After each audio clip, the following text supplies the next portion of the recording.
Hi, I'm astrologer and life coach Penny Dix. Welcome to my YouTube channel. Welcome back if you are a regular visitor here. And if you've not been here before, a big welcome to you.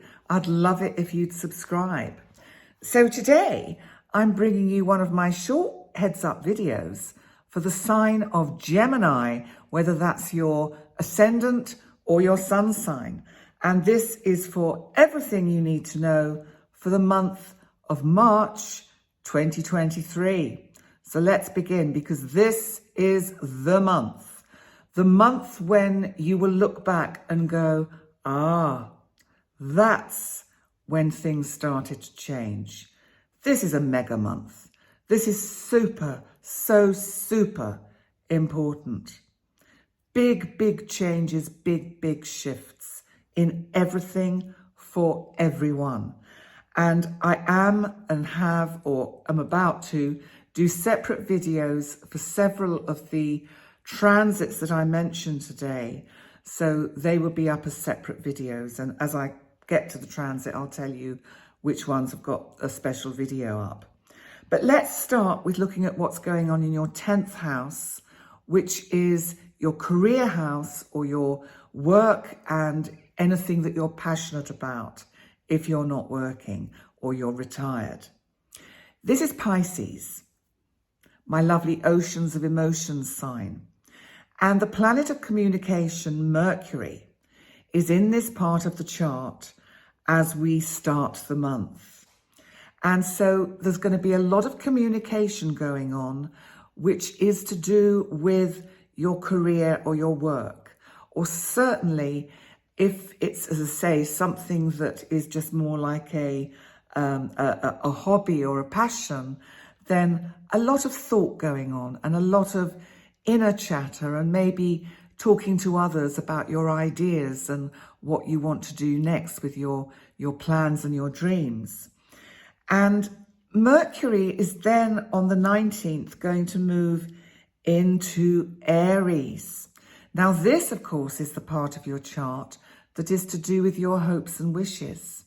So it's almost like the seeds that get sown whilst Mercury is in Pisces can start to take root in terms of your thinking and thinking structurally how you could actually manifest these dreams.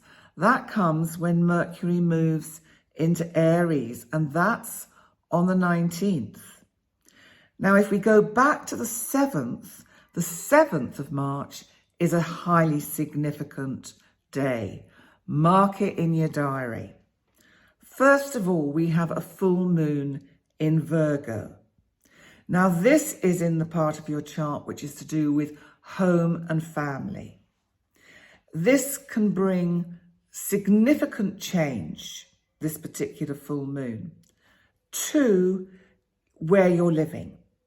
Some of you might be moving house with this kind of energy here, especially because it's the same day that Saturn, my big outer boy Saturn, our planet of boundaries, structure, timing, moves into Pisces. And that's in the part of your chart that's to do with your work and your passion, which I've already been talking about. So this is super good energy.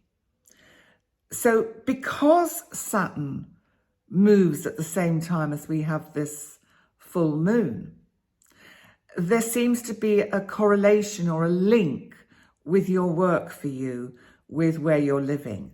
Maybe you're going to be working more from home or away from home, or certainly making some changes.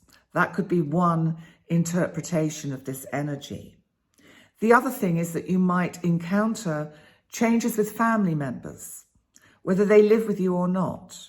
There could just be a sort of, maybe a sense of perhaps an older family member that you're aware that they are slowing down a bit and that perhaps they need a little bit more help than they have up till now. So that could be another manifestation of this energy.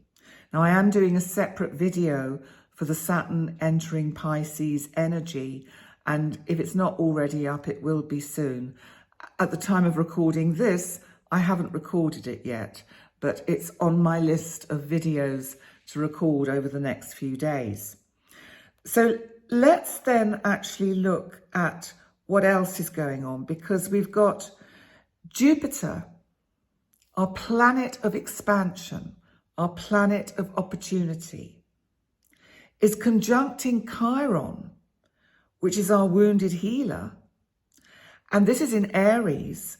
And this is on the 12th, and it's in that part of your chart that is to do with your hopes and dreams.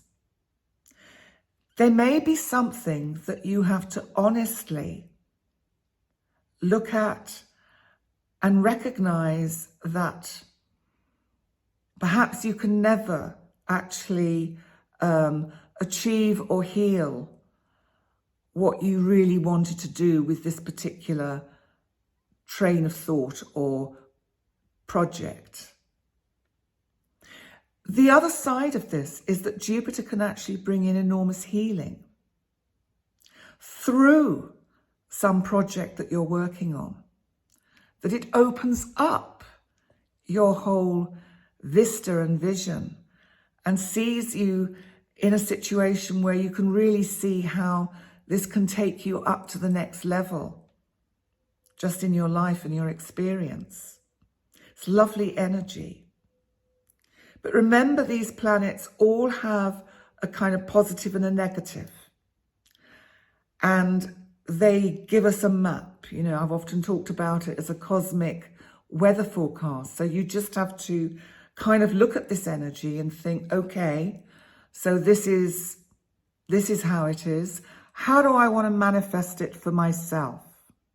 Because if we do the inner work, which is what I always talk about, and the inner work means recognizing that a lot of what we project out or react to is actually a message about what's going on within us that we are perhaps in denial about.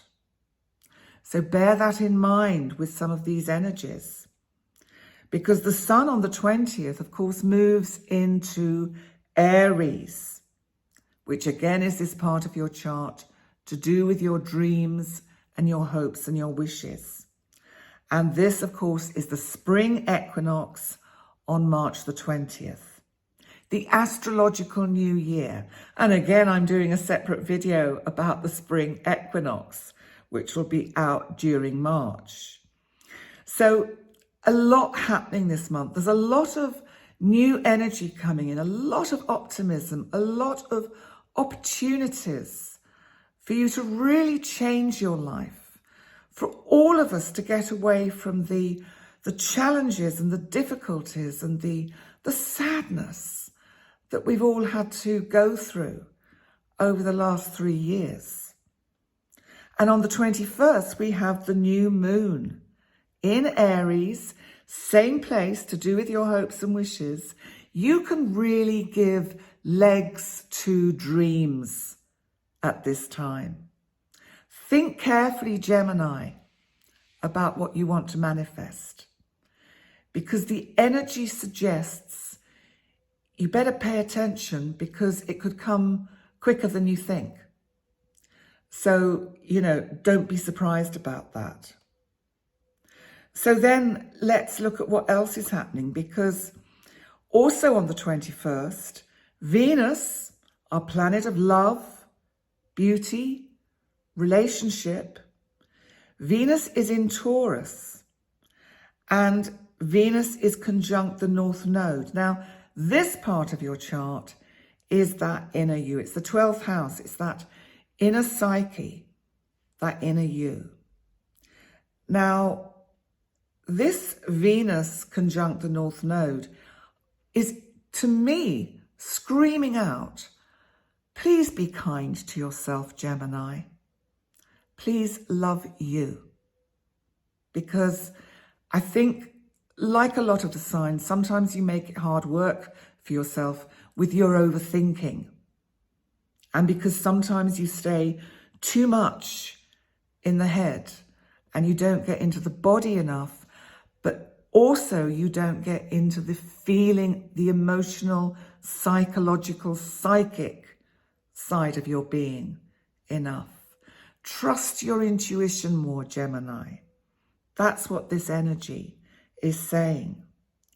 By the 30th, Venus moves up to be conjunct Uranus, still in the same part of the chart. This, I think, could see surprising awakening for you, a surprising realization of actually, oh, maybe actually people do value or take notice of what I say. Because we can all be quite tough on ourselves. And you, like all the signs really, have been through some tough times. And they've been a tough 3 years. And we could almost say that March is the month we start to see the change. We start to see things just shifting. So this Uranus conjunct Venus is good energy for you, because I think you will be waking up more to different ways and innovative ways to help you. And then before we finish your reading, we cannot not talk about Pluto, our dwarf planet Pluto. It's a planet, and Pluto is about transformation. Pluto is about power. Pluto is also about beginnings and endings. Pluto is like the phoenix rising from the ashes. You've had Pluto in Capricorn in your 8th house. And this has been tough energy in this part of your chart. You've seen people come and go. You've lost people that were dear to you. You've had changes with your sort of financial situation. One day perhaps your piggy bank's full, the next day it's empty. So Gemini, it's really been tough going for you, and Pluto finally is giving you a taste of what life's going to be like with it moving into your 9th house, Aquarius. Now, the 9th house is all higher education, spiritual knowledge, spiritual awareness. Could also be travel of the mind, and literal physical long-distance travel.